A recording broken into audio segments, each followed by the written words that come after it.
Greetings and welcome back to Room 303 and our chats with Emily, as we are calling our readings through the poetry of Emily Dickinson, contained in the Johnson edition. We turn now to poem 172.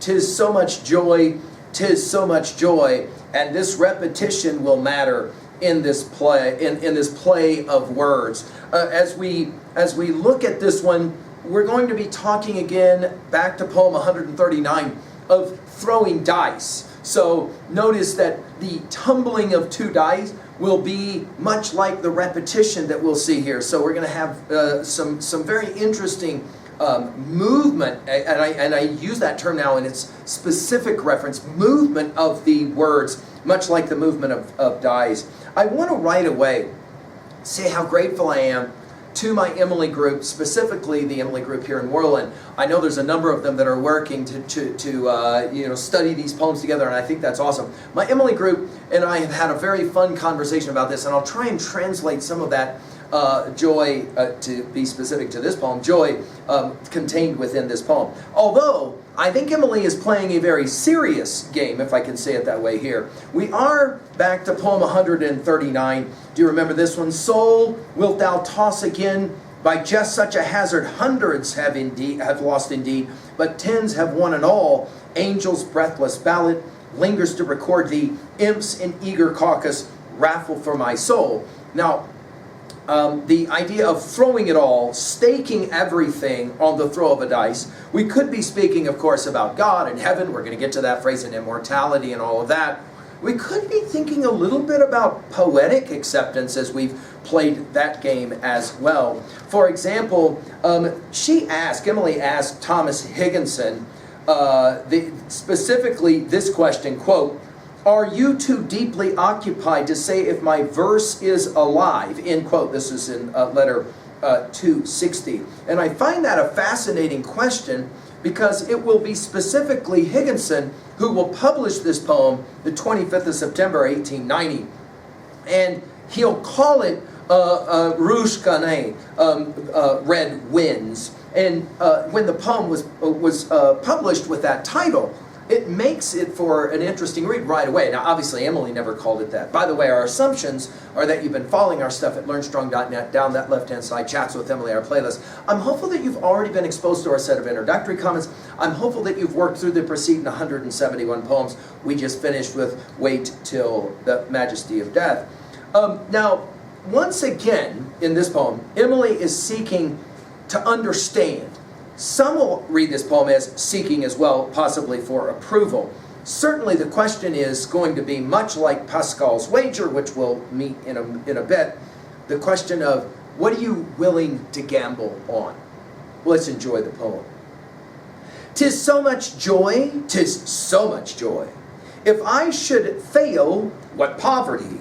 And yet as poor as I have ventured all upon a throw, have gained, yes, hesitated, so this side the victory.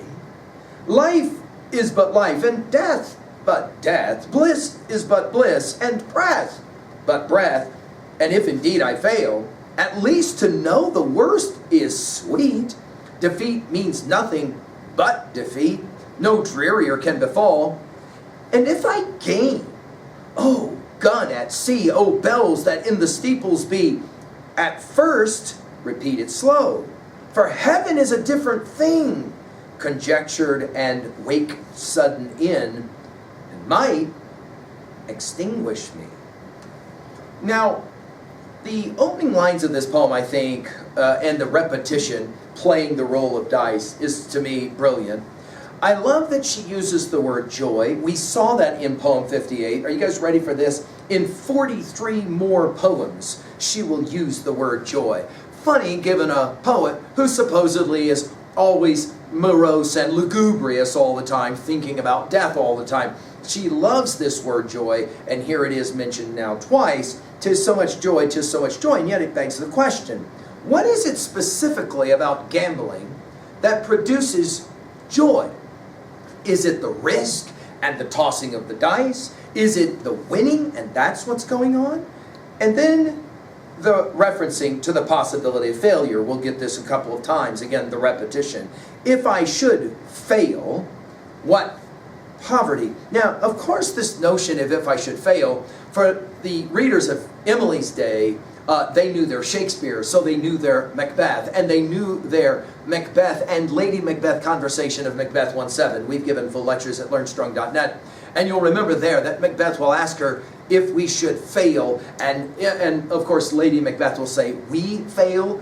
That is to say, we won't fail, but screw your courage to the sticking point and we won't fail. You'll remember she says, if we should fail, what poverty? In other words, there's always the chance of the loss, right? And to be poor. And yet, she comes back to it. It's almost like she's having a conversation, the way two dice would be spinning, rolling in the air.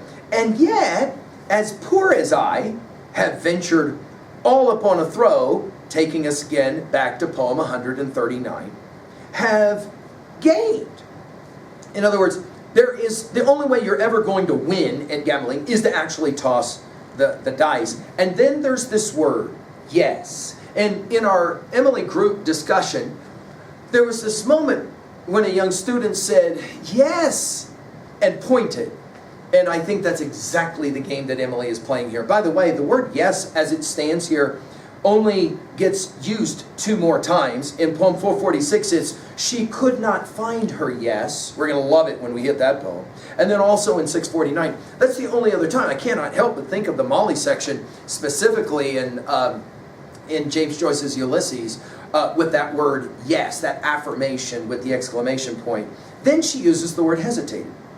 In other words, for Emily, it's always about modulating between this and that. It's a very Hegelian synthesis kind of project between thesis and antithesis to always derive that synthesis. Hesitated, so this side, the victory. In other words, victory comes in different ways when you're willing to gamble. Now, of course, we're asking, okay, clearly Emily is not a gambler in the traditional sense of the word, right? Her Puritan upbringing would never have allowed that. So, gambling in what way? Well, again, we can read the poem from 2 different perspectives, and many readers have. One is, again, with the Higginson observation, this question of, should I gamble sharing my stuff with somebody who will either understand it or not understand it? Either way is going to be profound. In other words, what if somebody likes my stuff and they want to publish it? Should I gamble that? Or what if I share my stuff and they go, what, are you serious? This is not even poetry. Then I got to live with that. Either way, once one is gambled, there's loss, there's victory of a kind. And then it's almost as if she's trying to capture the roll of dice. It's brilliant. Life is but life, exclamation point. And death, but death, exclamation point. Bliss is but bliss. And breath, but breath, exclamation point. In other words, there almost seems to be a sing-songy childlike effect here. Well, you know, I mean, really, life is a gamble of a kind, right? And in the end, the only way you're ever going to know any bliss is to actually go for it. And if indeed, before it was if I should, right? If indeed I fail, we're back to the second line, at least to know the worst is sweet. Now, this is, of course, Emily at her epistemological best as a fallibilist. In other words, what can I really know? Well, I'm never going to know until I try. And if I try, the thing I might end up knowing might be failure. But in that moment, at least, I know, and that can be understood as sweet. Defeat, notice she'll continue, means nothing. And you'll remember this notion of defeat when we played the game of success is counted sweetest by those who ne'er succeed.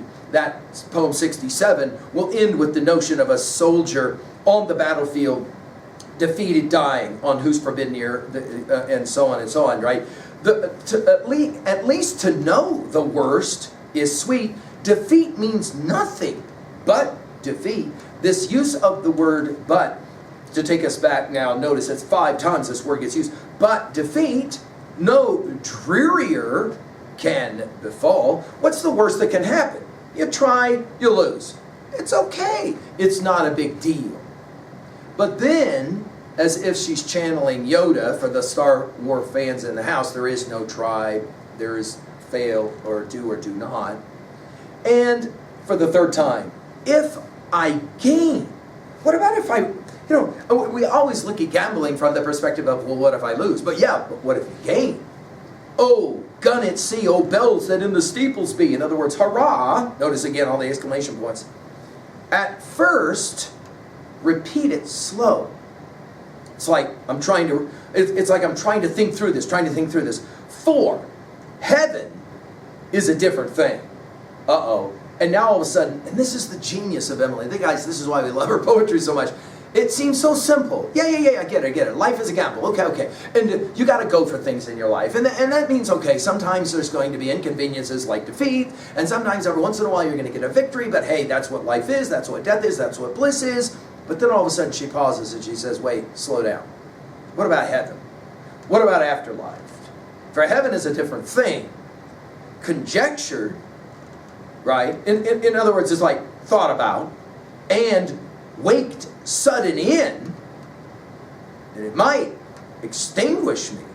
In other words, what about afterlife? And what about heaven? Well, if there's a heaven, there's a hell in the Puritan theology. So, what do? Well, you gamble on, there's no such thing as heaven, and then all of a sudden you wake up on the other side after your death, and guess what? There is a heaven, and guess what? Heaven maybe doesn't actually accept Emily. There may be an extinguishing. In other words, what if I gamble on theories of afterlife religiously and I am wrong? Now that is a different kind of wager entirely.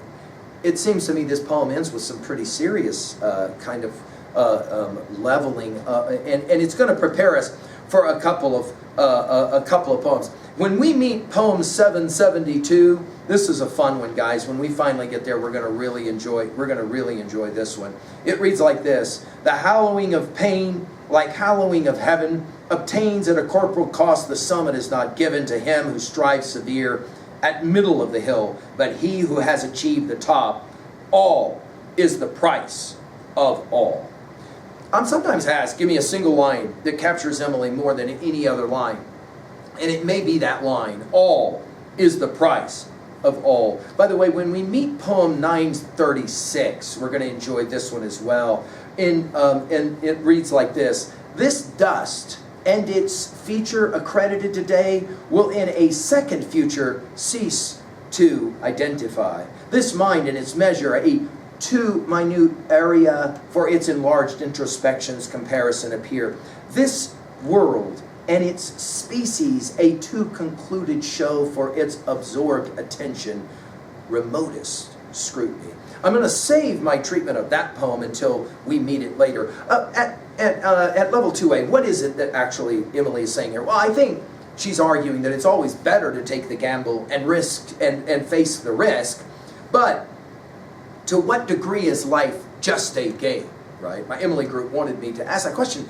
And how will one know whether one is victorious or defeated until the very end?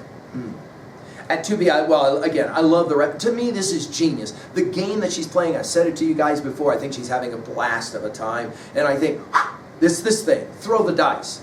Notice how the poem itself feels like the roll of dice all the way up to the very end when you are slow to repeat. Now, I'd like to suggest that I think there's something going on here with Pascal. I think that Higginson for sure was, I think, playing the game as he gave it the French title of Rue Ganet.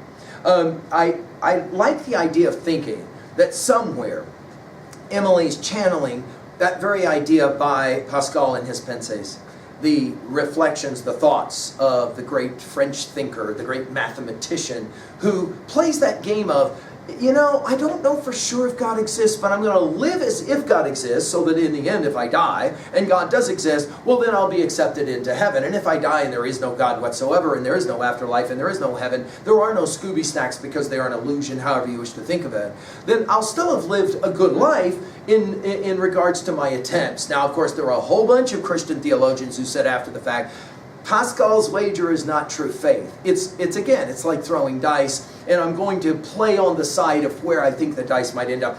That is not the same thing as absolute faith. I throw that out to you as one more idea that you can think about. How about Tennyson's In Memoriam? Do you remember this? from passage 2:7. We've given full lectures on this at Learn Strong, but I love it. I mean, why not read this and enjoy it? I envy not in any moods the captive void of noble rage, the linnet born within the cage that never knew the summer woods. I envy not the beast that takes his license in the field of time, unfettered by the sense of crime, to whom a conscience never wakes, nor what may count itself as blessed, the heart that never plighted troth, but stagnates in the weeds of sloth, nor any want begotten rest. I hold it true, whate'er befall, I feel it when I sorrow most. 'Tis better to have loved and lost than never to have loved at all. The idea of taking the gamble, of loving, even though it might in the end lead to some pain, some sorrow, some defeat. Finally, at 3B, how are we going to own a poem like this? What was a time when you took a risk and it paid off? I'm hopeful that your study of Emily's poetry is in fact that very thing. Thank you.